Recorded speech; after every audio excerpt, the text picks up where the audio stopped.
Letter is 28, sent, Basil of Caesarea, to the Church of Neocaesaria. Consolatory. 1. What has befallen you strongly moved me to visit you, with the double object of joining with you, who are near and dear to me, in paying all respect to the blessed dead, and of being more closely associated with you in your trouble by seeing your sorrow with my own eyes, and so being able to take counsel with you as to what is to be done.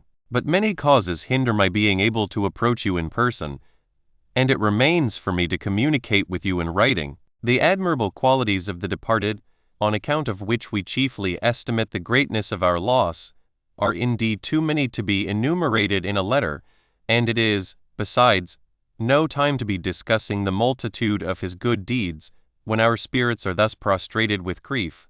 For of all that he did, what can we ever forget? What could we deem deserving of silence? To tell all at once were impossible.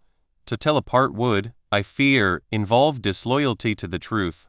A man has passed away who surpassed all his contemporaries in all the good things that are within man's reach, a prop of his country, an ornament of the churches, a pillar and support of the truth, a stay of the faith of Christ, a protector of his friends, a stout foe of his opponents, a guardian of the principles of his fathers, an enemy of innovation, exhibiting in himself the ancient fashion of the Church, and making the state of the Church put under him conform to the ancient constitution as to a sacred model, so that all who lived with him seemed to live in the society of them that used to shine like lights in the world 200 years ago and more. So your bishop put forth nothing of his own, no novel invention, but, as the blessing of Moses has it, he knew how to bring out of the secret and good stores of his heart, old store, and the old because of the new.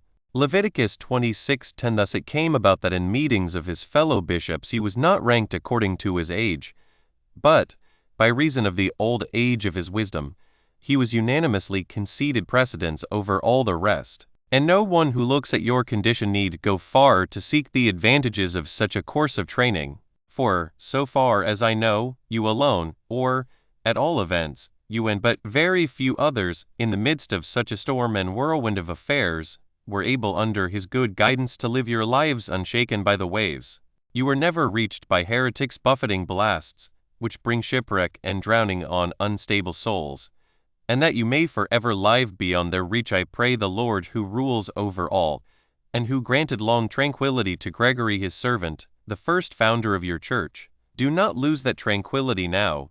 Do not, by extravagant lamentation, and by entirely giving yourself up to grief, put the opportunity for action into the hands of those who are plotting your bane.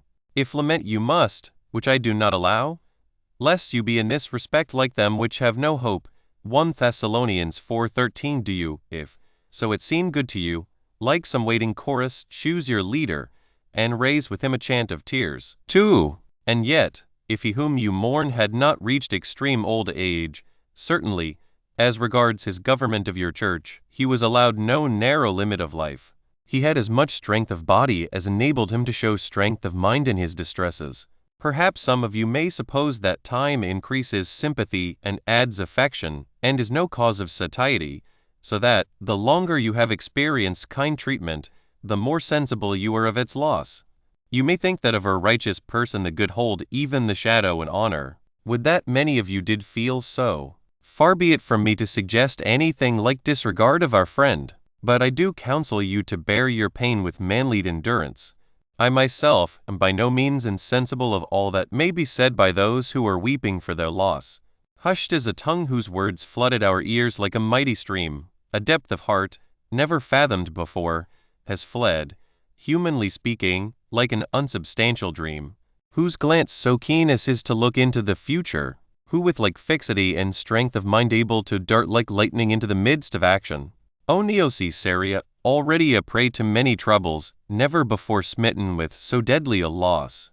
Now withered is the bloom of you, beauty, your church is dumb, your assemblies are full of mournful faces, your sacred synod craves for its leader, your holy utterances wait for an expounder, your boys have lost a father, your elders a brother, your nobles one first among them, your people a champion, your poor a supporter, all, calling him by the name that comes most nearly home to each, lift up the wailing cry which to each man's own sorrow seems most appropriate and fit.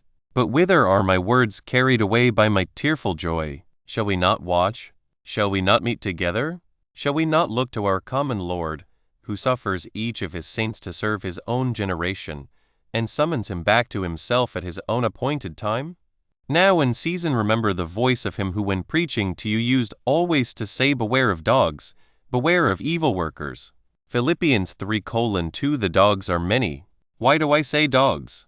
Rather grievous wolves, hiding their guile under the guise of sheep, are, all over the world, tearing Christ's flock. Of these you must beware, under the protection of some wakeful bishop. Such an one it is yours to ask, purging your souls of all rivalry and ambition. Such an one it is the Lord's to show you. That Lord, from the time of Gregory the great champion of your church down to that of the blessed departed, setting over you one after another, and from time to time fitting one to another like gem set close to gem, has bestowed on you glorious ornaments for your church. You have, then, no need to despair of them that are to come. The Lord knows who are his. He may bring into our midst those for whom perhaps we are not looking. 3. I meant to have come to an end long before this, but the pain at my heart does not allow me.